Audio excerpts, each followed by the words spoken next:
if there is some serious breakthrough discoveries happening around not only treating IBD effectively but reversing it, then we're in for a treat.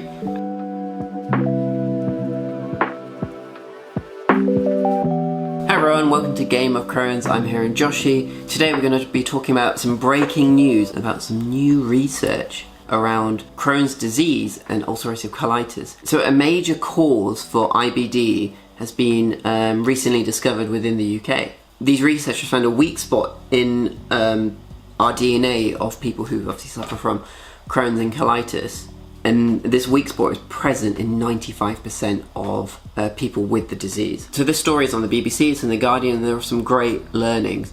So something that they mentioned in the article was the fact that some of these weak spots within our DNA of people with Crohn's or colitis, basically it's much easier for the immune cells to go haywire and drive up excessive inflammation within our bowels.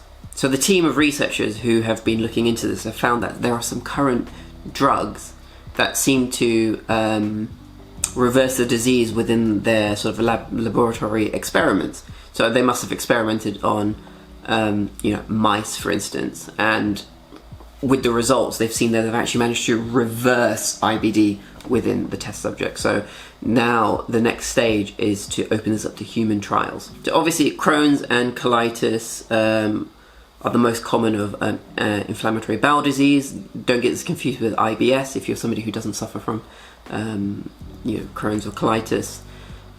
We have an autoimmune disease. This is what IBD is classed as, where our immune cells end up attacking our organ, which is the bowel, for IBD, and because of that it causes inflammation, which then leads to us experiencing some unpleasant symptoms like weight loss, fatigue, diarrhea, blood in stool, needing to go to the toilet urgently multiple times a day at the most extreme, as well as malnutrition because of the inability to absorb food and water because obviously of the bowel lining being inflamed so much. So for anyone who suffers from IBD, this is a massive breakthrough, and actually this is really great news for the next 5 years, because if there is some serious breakthrough discoveries happening around not only treating IBD effectively but reversing it, then we're in for a treat.